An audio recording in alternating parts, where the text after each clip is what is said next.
So like you can see there, let's begin with the top of the list on the screen. Temperament is Rakshasa, which means it wants to do things more on a creational toxic level of things. That means more on the physical plane of things, not so much on the human level of things, but more on the physical level of things. Creating transformation at the physical level of existence. It's the drive of this nakshatra. It's the temperament. Okay. The Varna or the propensity of Krittika Nakshatra is more Brahmana, Brahmin, as they call it. The Brahmana is more about knowledge and wisdom. Okay? With potential is able to seek knowledge and wisdom, more discernment, more awareness, more consciousness. Brahmana is about that. Brahmana is about knowledge and wisdom, whichever nakshatra it comes in. The type is active, meaning it is already having enough gusto, enough enthusiasm in it to go out and get some things done. But what is its primary drive? The primary drive is samhara, means it is a rejuvenator. It is a transformative nakshatra. The drive is active transformers of Krittika. Active transformer means it means active participation. Krittika should actively participate. If you have dominance of planets or points in your natal chart or in your D10 chart in Krittika Nakshatra, you need to study this carefully. Because if you want to make something out of the energies that are given to you, since you are born, your soul signature, so to speak, Nakshatra provides a very important clue, a very important direction, a path, a purpose. Every nakshatra does. In Krittika, it becomes about rejuvenation of knowledge.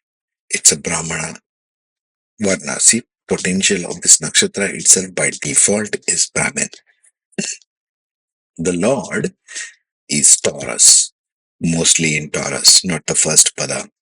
So it is already driven by Venus, which is also a Brahmana planet, like you can see there. So its Varna is also Brahmana. It is knowledge, and Lord is also Brahmana. So knowledge and wisdom is all over Krittika. This is why this makes them very sharp people, very discerning people, especially if personal planets like Mercury, Mars, Moon are in Krittika. These people are seriously have a very good amount of discernment of things. They can discern stuff very easily. You cannot fool a dominant Krittika Nakshatra because there is too much of Brahman energy there. Okay? Now let us tie in the type and the drive to the life lesson, which is at the bottommost. What's the life lesson of Krittika? Using internal fuel, which is goals and targets of life. Using the internal fuels. Internal fuel is your heart fire. Put it as heart fire, which leads to the mind fire. Okay? Using internal fuels to ignite the internal fire to transform your life. Productive energy towards others. That means Krittika needs to bring its own energy, its own internal fire, the creative heart fire, because it's an active nakshatra, and its drive is to rejuvenate something. In this case, there's a dominance of knowledge and wisdom. So it needs to bring this knowledge and wisdom towards others, towards the society, right? And nothing to chew on, too much dry throat. So now, if Krittika needs to shine, first of all, it needs to embrace its own knowledge and wisdom. It needs to focus on rejuvenating something, depending upon which house and everything. I've covered this in the detail for Krittika. You can read up that, the professional attitude, right? Where will it shine in the D10 chart? Well, there you go. It will shine in 15 to 18 degrees Vayu. Because Vayu, or the mental wind, like Libra, for example, is the one which is Dynamic, flexible, quickest to adapt, and active intelligence. Brahmana nakshatras are very active in their intelligence. So, if there is a dominance of planets and points, especially Jupiter and Venus, between 15 and 18 degrees, this person is very active, mentally very sharp. Also, it will do very well between 18 to 21 degrees in the Kubera, especially if it falls in Taurus. Because Taurus is an earthly sign. It is looking for material success. Taurus, the Lord. Venus wisdom may be in financial circles also, not necessarily all about reading Vedas all the time. Okay? So Kubera is financially astute. It's a commercial mind. Think about rejuvenators in the financial circles, in the banking circles. Anything to do with the finance line of work, finance makes microeconomics, macroeconomics, that kind of a thing. The ones who rejuvenate the financial structures of the earth, that can be powerfully Krittika, especially when it falls in Taurus, because it is ruled by Venus and its Varna is also Brahman. So Krittika becomes a really fiery transformation of knowledge. That's the drive of Krittika.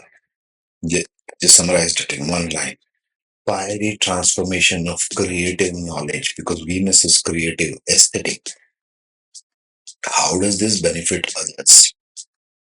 Think of the original part or the beginning of Taurus is Kritika. And the beginning angles of Taurus in D10 signify that you must follow a profession that brings transformation in any aesthetic circle, in any kind of financial, economic. So there is the heart of Uttara Phalguni. Let us start from the top. Temperament is Manushya, which means it likes to work on the physical plane of humanism. Manushya means humans.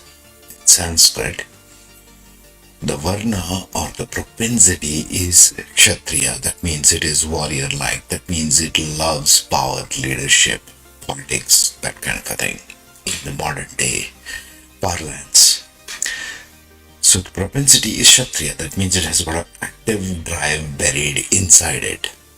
The type is balanced, which means to say it is all about finding out when to act and finding out when not to act. This is the dominant theme of all balanced nakshatras. They need to figure out what's the appropriate time to go out there and put stuff out there and what's the appropriate time to stay quiet and within. Balanced nakshatras. But the problem that comes with many balanced and passive nakshatras is they don't do what they're supposed to do, which is what this theme of nakshatras is all about. And they get very cynical, they get very critical of other people who are doing stuff. Be careful about balanced nakshatras this way if you have in your chart. The drive of this nakshatra is samhara or rejuvenation, means Uttara Phalguni is here to do something to rejuvenate some part of life, the human level of existence.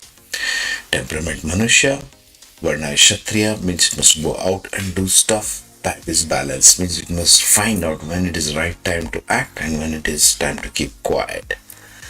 The drive is samhara, means it is here to rejuvenate something. This is the way you study these heart of nakshatras. The Lord is Mercury dominantly because it's going into Virgo. The last three padas are in Virgo, which is Vaishya. Mercury is Vaishya or business-like. And if you can see the professions which I have listed there, the talents and abilities are all like Vaishya kind, more like leadership and management, more like creative professions, more like event planning and hospitality.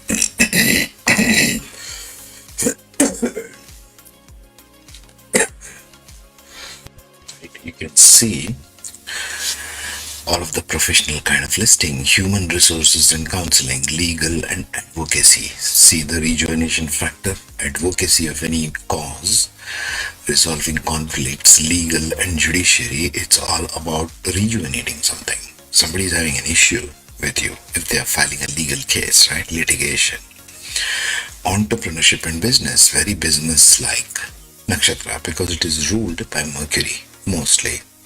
Leadership and management, I would think, dominantly figures in the Leo part, the first part, the initiating part. Entrepreneurship, business, legal, advocacy. Again, legal and advocacy also may be more sun-like. But the remaining ones get really creative. Creative professions like musicians, artists, designers, and so on, event planning. The reason why I have listed these is because you need to understand the kind of drive or the root energy of every nakshatra. And it plays out into things like career because dominant part of our life is about career. So let us see what the life lesson of this nakshatra is and sort of how it ties into the temperament on the top. Life lesson right at there at the bottom says, strength and wealth maintain a marriage. You remember, Purva Phalguni started the relationship, which lesson was to gain trust, to learn how to trust. Well, you have got married now. Let's say we're talking about the theme of nakshatra here, okay? And now you want to maintain that marriage. What is the secret of maintaining marriage? It's buried in Uttara Phalguni.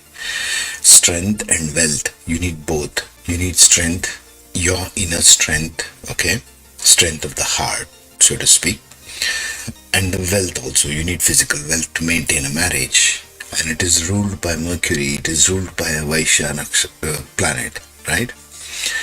And it's Varna is Kshatriya. That means Uttara Phalguni is asking you to go out there, get this wealth from the world in order to have your inner strength strong and maintain a marriage. Uttara Phalguni therefore does very well when it is married. When it is in a relationship and has a marriage going on, the strength of the nakshatra shines and comes to the forefront. If you talk about the D10 archetypes of Uttara Phalguni, where does it shine? It shines in the 12 to 15 degrees angle because Mercury is expert in communication, which is Varuna, which means excellent communication skills, adaptability, able to connect with others at work. It's needed for a proper Mercury functioning. Also 15 to 18 degrees, the sixth angle, which is Vayu. Vayu means all about mental, air, dynamic, flexible, quickest to adapt, active intelligence needs that. Mercury again, think all about Mercury and Virgo here, Murli, okay? Kubera, financially astute, commercial mind, 18 to 21 degrees, the seventh angle. Let's start from the top. This falls within Capricorn. Both Uttara Ashadha and the next one, Shravana, are defining points of what really is the core of the 10th house. What is Capricorn? Okay. What is Saturn?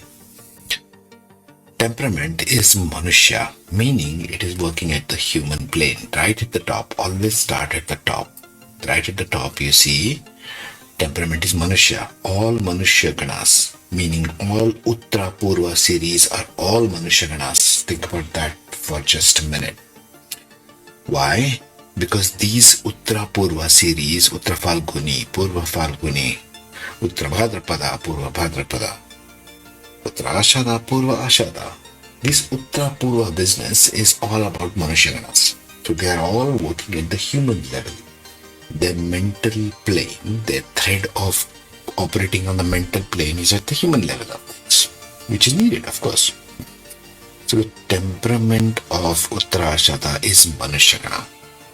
First. Number two, Varna or propensity is Kshatriya, meaning it's a warrior kind. It's a political leadership driven attribute of the nakshatra itself. If you see all this heart of nakshatras, you will find a thread of commonality, so to speak.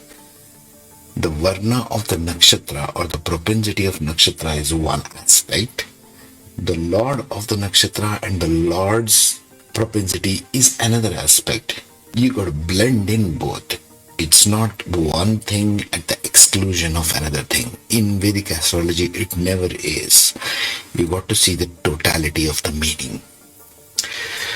So Varna is Kshatriya, type is balanced. Again, balanced has got somewhat similar challenges to passive nakshatras. Balanced doesn't mean they are all goody-goody. It just typically means they don't know when to take action and they don't know when to sit still. Passive nakshatras just tend to sit still, wait for things to come to them. That's one. The balanced one will say, I got action, I got inaction. Which one do I do? You see what I'm saying? So balanced nakshatras need something to get active. Once again, the cost of repeating myself like a parrot, the type and drive of nakshatra tie into the life lesson. That is the heart of every nakshatra. Go through every single one of these videos, folks, if you want to understand the real core of this nakshatra business. The type is balanced. That means they will need to seek out something that makes them tick. The drive is samhara. See the drive over there. Samhara, rejuvenators. Meaning they have to dissolve something in order to bring something out. So the type is balanced. So they need to find something in themselves that is helpful in rejuvenation, in maintaining a victory for Uttara Ashadha, because Uttara Ashadha is about maintaining victory. Capricorn, the 10th house, highest form of Saturn, highest exaltation of Saturn, because Saturn is all about the masses, which is most exalted, of course, in Aquarius, which comes in the 11th house. Jumping ahead of myself, let us see the life lesson. Individual wisdom and action merging with collective cause is the ultimate victory. Removing separatism.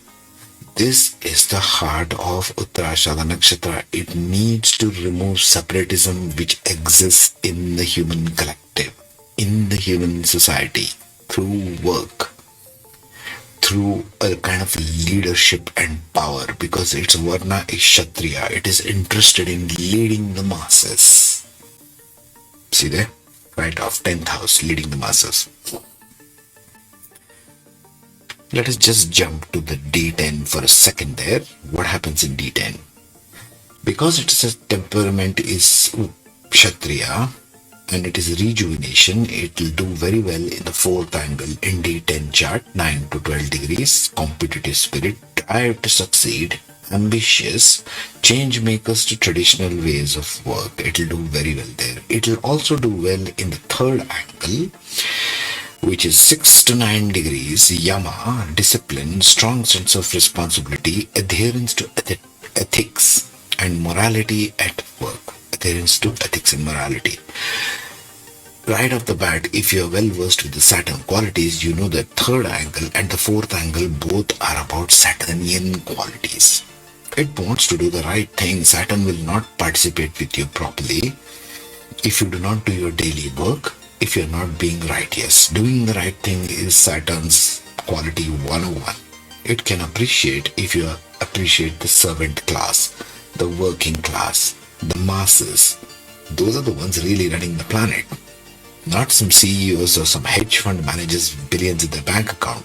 They are here tomorrow, here today, dust tomorrow, right? Doesn't matter what their pompous ego thinks of themselves. Never mind the criticism. So individual wisdom, action merging with collective cause is the ultimate victory. Uttara Ashadha is about ultimate victory. What is the ultimate victory I can have in my life? That's what Uttara Ashadha is calling you to do. If you've got more dominant Kshatriya planets in this nakshatra, because it's Varna is Kshatriya, you will be strongly driven towards leadership. Sun and Mars will do very well in the 10th house because of this. Driven towards leadership. The traditional 10th house is Capricorn. Think about these things. So what is Uttara Ashadha asking you to do? Let's wrap it up. It is asking you that you need to bring out your individual wisdom, your individual action. in order to do what? Rejuvenate what? Because it's a rejuvenator. You need to remove or dissolve the separatism that exists inherent in the human society. The difference between the working class and the leadership, between the ones who lead, the kings and the monarchs, and the ones who follow. This is the separatism. Uttara Ashadha needs to use its wisdom in order to kind of remove that, get rid of that. There is no separatism. All this hankering of power is all just rubbish. Finally, who are running the planet is the planet itself and the masses, not the select 1%, if you know what I mean. Okay? Next, we shall be dealing with the 22nd nakshatra. And who is that baby? Shravana nakshatra.